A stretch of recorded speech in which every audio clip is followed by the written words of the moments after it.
Maar ek dink 'n groot belangstelling gaan wees in Pretoria vir daai laatmiddag afskop in Pretoria, die Bulls wat teen die Sharks speel. Die Sharks het verloor teen die Lions, maar hulle het 5 spelers wat vir die Springbokke moes gerus het, wat gaan terugkom, en dit gaan waarskynlik 'n groot verskil maak. Die Bulls het so opwarmingswedstryd teen Bollard gehad, so hulle gaan ook reg wees, maar op Loftus Versveld, na aanleiding wat gebeur het op Ellis Park, waar die Lions maklik gewen het, so jy dink dat die Bulls nog steeds gaan opdraf as gunsteling waarskynlik, maar die Sharks altyd moeilik.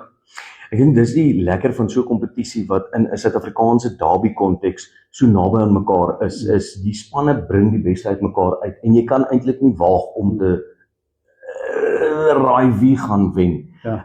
Maar die groot ding is gebaseer op vorige uitslae, is dit so dat ek dink die Bulls die gunsteling gaan wees. Ek dink egter dat die Stormers het op die regte tyd die regte breek gekry. Na daai 2 verlore teen die Sharks het hulle 'n blaaskans gevat, spelers kon herstel, nuwe spelers het bygekom en ek dink dit bring so 'n bietjie nuwe veggees by die Stormers, want dis wat jy gaan nodig hê, Loftus. Ja, en die Sharks het baie om voor te speel. Hulle het nou 'n bietjie momentum verloor nadat hulle eintlik goed gedoen het die Stormers te wen, maar dit wys dit is moeilik om weg te wen. Hulle het nou weer gesien dit was moeilik vir die Sharks om op Ellis Park te wen. En dit gaan ook moeilik wees vir die Sharks om in Pretoria te wen. Die ene wat Pretoria die Bulls wel het is, hulle het geweldig baie momentum opgetel in die laaste 3 wedstryde. So selfvertroue is goed en hulle het beseerde spelers wat terugkom. So hulle gaan 'n baie sterk span in die veld druk. En dis wat Ackerman gesê het van die begin af is, gee dit net tyd, gee dit net kans. Ons moet ons voete begin vind. Dis 'n nuwe afrigter met nuwe planne. Dis spelers wat gewoond geraak het aan hoe dinge gebeur en hoe dinge werk. En dis die groot ding ek dink wat ons onderskat is, hierdie is baie ervare spelers. Dis spelers wat nie noodwendig afgerig hoef te word in spesifieke manier oor hoe om rugby te speel nie. Dis wat doen ons vir ons volgende opponent.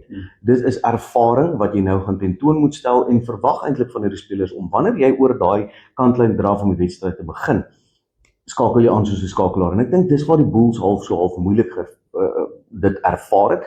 Maar nou dink ek hulle het hulle momentum gekry met 'n paar goeie oorwinnings soos jy gesê het. En ek dink dis spelers wat nou weer hulle selfvertroue begin het. En dit kan baie gevaarlik wees vir die Sharks.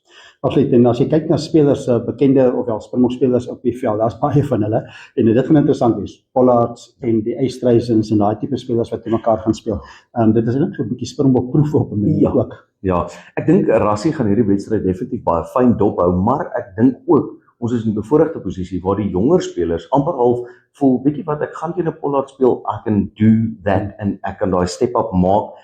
Ek kan eintlik nou wys dat ek kan kers vashou met op die stadium die eerste keuse spelers in Rassie se groep. En ek dink dit maak dit makliker en moeiliker vir iemand soos Rassie om die regte spelers te kry. En ek dink dis daar waar skakelpare 'n belangrike rol speel. En ek dink dit is die groot ding vir Suid-Afrikaanse rugby, is dit uitstekend om te sien dat die ouer ouens weer besig is om hulle vorm ook te vind en die jonger spelers word aangevuur daardeur.